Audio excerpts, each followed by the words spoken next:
emerges to show that the vaccines help prevent transmission, the more imperative it is that those that are working with elderly and vulnerable people are immunised. Professor Harnden, what's your favourite musical or theatre performance? Oh gosh, that's a difficult question. Out of the blue. I really enjoyed going to see the musical about the when we had the 9/11. I can't remember what it's called. Come From Away. That's exactly right. Come From Away. It's absolutely wonderful. Right. So we need to get you back out to the musicals. Now, would you expect that we're going to be in a situation later this year, perhaps June, July, where people might be expected to take a test before going in? Is this something that is likely to be seen? Well, I understand that Michael Gove's doing a big review on vaccine passports, which is sort of what we're alluding to at the moment. Yeah. I think it's unlikely still because we really have not ever embraced compulsory vaccination in this country. And actually, they do in the States for childhood immunisations before they go to school, yet they have low. So we've been enormously successful with public vaccination programs, and I'd like to hope that we won't have this situation where we were discriminated according to whether you'd had the vaccine or not. I much more hope that the majority of people just get vaccinated. Yeah, okay. Front page of the Mail today, we've been talking about it, and I'm going to be taking calls on it. Would you mind giving me an opinion about COVID death certificates in this country? Have we recorded the numbers in the right way? Are our numbers accurate when it comes to COVID deaths? And can people be assured that if COVID was listed on the death certificate of a loved one, that in fact COVID is what they died of? Well, I think like all these statistics, they're bound to have inaccuracies. I believe, and this isn't my area because of course I'm a vaccine expert, not a death certificate expert, but I believe that actually if you've had COVID within the last 28 days, it's recorded on your certificate. But of course that doesn't mean necessarily that you died of COVID or COVID complications. So I'm sure there are going to be inaccuracies in this, and I suspect that as we move forward, it will become a little bit clearer when we look back in retrospect as well about these death certificates. But I don't think they'll all be accurate. Thank you for covering a number of subjects for me. Can I recommend Andrew Lloyd Webber's new Cinderella as your next musical outing, Professor Hunt? I'd love to go to that. Yes, it sounds wonderful. But Come From Away was really good, and it was a very short performance, which was excellent. Is your concentration not good enough to last more than an hour and a half or so? Yeah. Well, I just don't have the time, Andrew. That's the problem at the moment. You're a very busy man, and you're doing a great job. And thank you for your time this morning, Professor Anthony Harnden, Deputy Chair at the JCVI and Professor of Primary Care at Oxford University. 9:30 is the time. Sarah in Hemel Hempstead will come to you straight after the news. Thank you for your patience. Dominic Ellis with the news. The Chancellor says he intends to level with people about the enormous strains facing Britain's finances when he presents the budget next Wednesday. Rishi Sunak has told the Financial Times the country has been left exposed because of its high debt levels. As part of the budget, the Chancellor will unveil a new mortgage guarantee scheme to help people with small deposits get on the property ladder. It's understood the government will offer incentives to lenders bringing back 95% mortgages. And Saudi Arabia says it completely rejects a US intelligence report which concludes that the country's crown prince approved the killing of Jamal Khashoggi. The 59-year-old journalist went missing in Istanbul in 2018. And the weather, northwestern areas will see any showers ease over the course of the day, followed by sunny spells later. Cloud and patchy rain affecting Northern Ireland and southern Scotland, a high of 11 degrees. Nick Ferrari at breakfast, LBC. The app situation, to whom do we ascribe blame there? Matt Hancock or Apple? Well, we want to get it right, and I think Matt was absolutely right that we don't want to roll this out Why was it trusted with the NHS in the first place? That's not what they do. Apple and Google do that. Well, there are problems also with the Google and app issue as well, and so we want to make sure that this app is accurate, and that's why we did have the testing taking place in the Isle of Wight and the field tests. But actually, the real track and trace is the human track and trace. Nick Ferrari at breakfast, weekday mornings from 7, LBC. Your calendar has never looked so bare. Your weekends are empty, waiting to be filled, waiting for excitement and things to go ahead. Like Volvo's brand new car event, where you can get 0% APR finance and 3 years servicing for just £99. So show your calendar some love by booking a virtual appointment between now and the 8th of March. Visit volvocars.co.uk to book your place and find out more about our further savings. Volvo, our showroom doors may be closed, but our virtual ones aren't. Available on new cars only, participating retailers. Look at this, John. Insane, isn't it? Conditional sale, terms, eligibility, guarantee requirements and conditions apply. All for the bank. Financial services. Servicing offer, T's and C's apply. The piano is beautiful, but what if we add strings? Together, they create success that would never have been achieved on their own. At Cufflink, we apply this to property investment. With people joining together, all our investors can enjoy up to 7.2% gross interest per annum. We've had over £97 million invested, and no investor has ever lost a penny. Invest in a new way. Head to cufflink.com/together. Capital is at risk, not FSCS protected. Past performance does not guarantee future returns. Help stop the spread with FFP3 face masks from Trusted PPE, our most effective personal protective equipment. Now available for just £50 for 10 masks, including free delivery. Order before 4 p.m. weekdays for same-day dispatch from trustedppe.co.uk. Rated excellent on Trustpilot. Good morning to the sausage and egg McMuffiners, and hash brown in the middlers, rise and shine red or brown sauce debaters, and latte one sugar drinkers. And hello to those who drive through. Our delicious breakfast is ready. Are you? Breakfast at McDonald's. Truly delicious. Served until 11 a.m. Subject to participating restaurants' opening hours and It's menu not choices. served till 11 a.m. in Malta. I spy It's served till something beginning 10:30, I with think. T. Is the new Nitro Blue Volkswagen Tiguan online SUV with an elegant leather multifunction steering wheel, wireless app connect, sleek IQ Line Matrix beam headlights, soft 30-colour ambient lighting, and a set of glossy 19-inch alloy wheels that we just passed. Nope. Oh, did it have the 20-inch wheels? The new Volkswagen Tiguan, full of reasons to get excited. Contact your local retailer today. Some features mentioned, not standard, but available at additional cost. Food, glorious food. I'm hungry for some more. Meals for every mood. My pizza's already at the door. Meerkat Meals, now with 50% off pizzas at Papa John's and Pizza Hut delivery for a whole year. Only with the Meerkat app. Wonderful food. Glorious. Qualifying purchase, one membership a year, £30 minimum spend. App only, geo restrictions and T's and C's apply. This is LBC with Andrew Castle. Call 0345 6060 973. Tweet at LBC. Text 84850. Sarah is in Hemel Hempstead. We're talking about COVID deaths and how they've been recorded. Sarah, what's your experience in this regard? Thanks for calling. Okay, good morning, Andrew. It's a friend's son, actually. He was recorded as having COVID on a test, but he died within 28 days in a car accident, and it was still recorded as COVID, although whether he was recorded with COVID or whether he died it was recorded of COVID, I don't know, but COVID was mentioned on the death certificate. And another friend who had Parkinson's, I'm sure died of Parkinson's, but she again had a positive test within 28 days. So it is a bit of a grey area, the difference between dying of COVID and with COVID. Yeah, very, so very I much so. think probably they have been overstated. Overstated, you think so? The dark reason, it's just the way it is. Yeah, but it's very important, isn't it? I mean, you get that sort of sense of certainty in what actually happened, getting the facts right. Definitely, and then there's an autopsy, but if someone died in an accident, I mean, to think COVID isn't implicated in any way whatsoever. It's just they seem to put it on a certificate if it's within 28 days of death.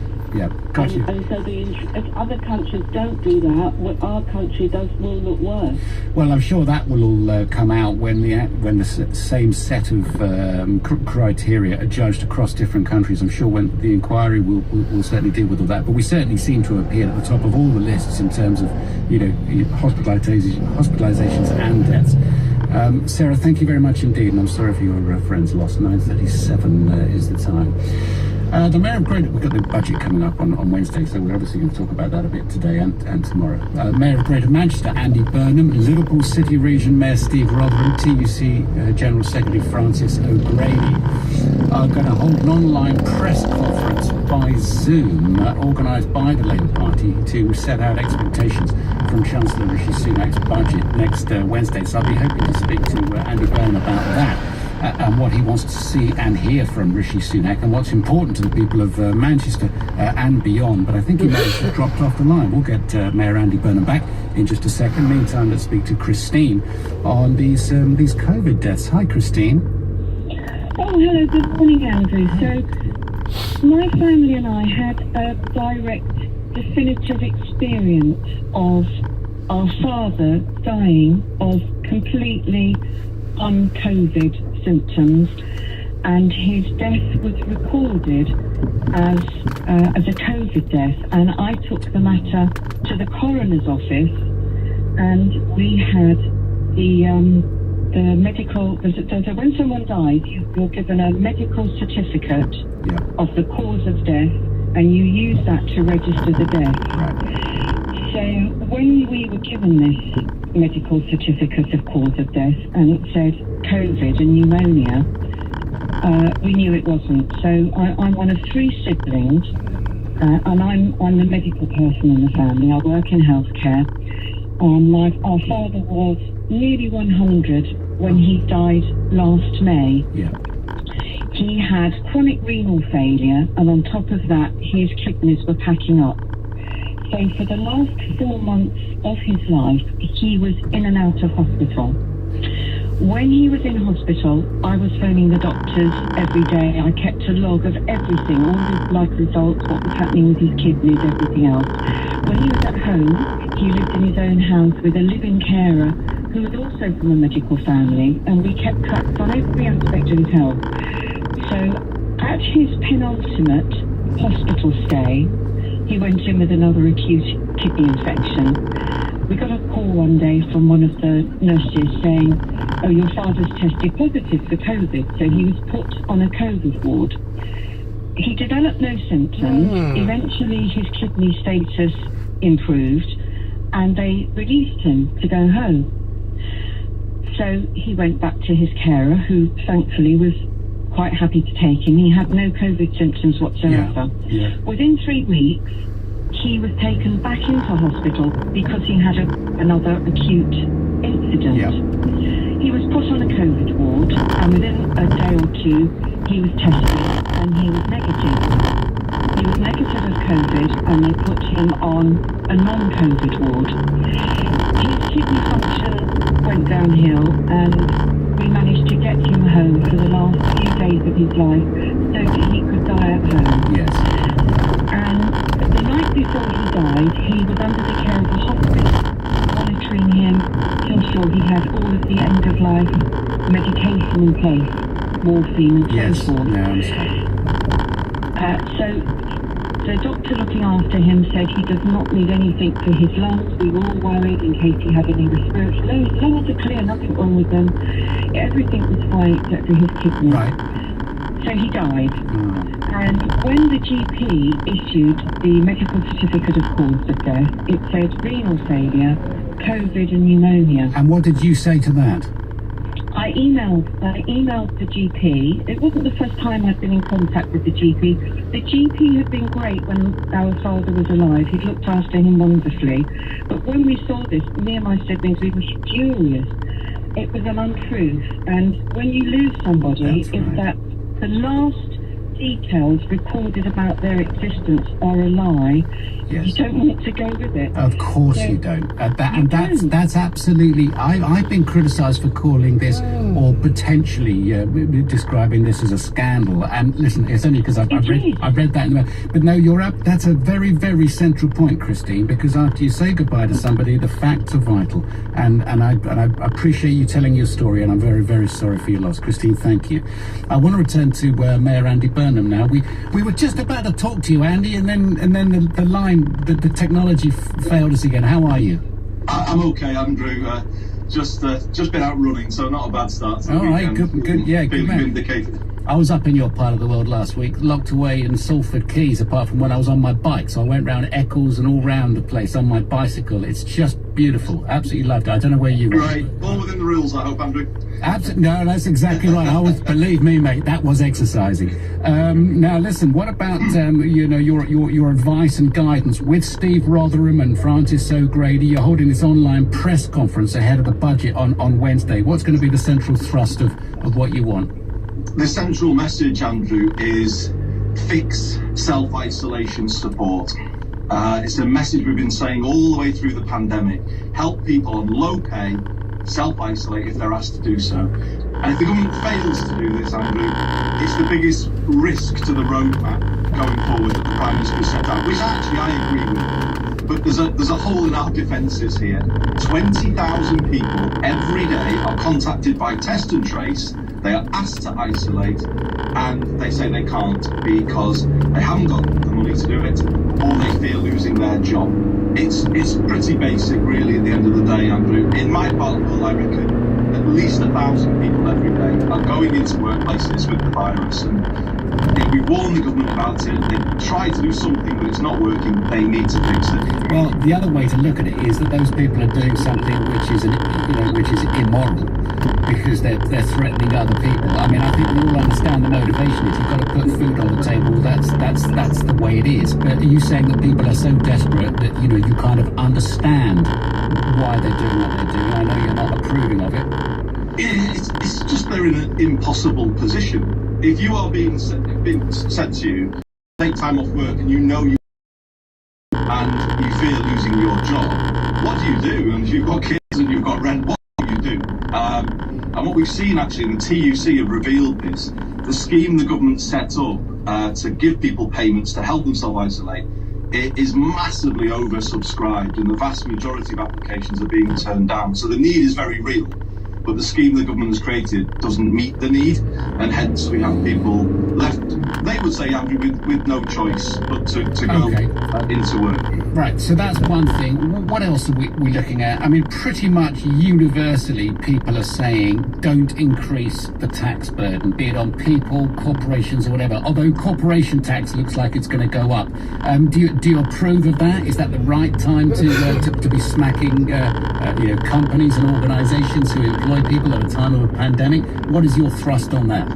It's certainly a difficult time because there's lots of companies out there that are very fragile indeed and will need time to recover. But it's not universally true, is it? There are some companies that have done very well indeed out of this pandemic. I was hearing recently that some of the richest people in the world have massively increased their wealth as a result of the pandemic. So I would say that there is a clear case for taxes on some of the industries that have done very well out of the pandemic. We saw supermarkets handing back some of the public support they'd claimed, rightly, in my view. But I wouldn't say.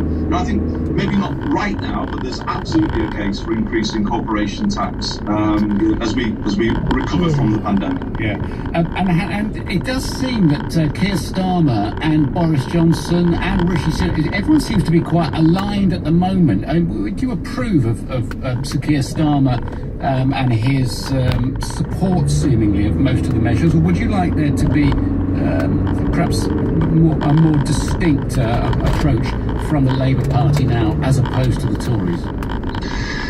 It's a difficult one because it's a national crisis, and I've been on your programme over the last year saying, we shouldn't be point scoring. I mean, really, we shouldn't. The important thing here is to keep the country together as much as we can. However, point out where the government are getting things wrong. Now, I've done that on one thing on your show this morning, Andrew. There is a big hole in the country's defences when it comes to the lack of self-isolation support. And to be fair, Keir has done that in the Commons on various issues. We've both pointed out the disgraceful situation that 3 million of our fellow taxpayers have been left with no public support throughout this. Completely excluded, actually, from all of Rishi Sunak's schemes.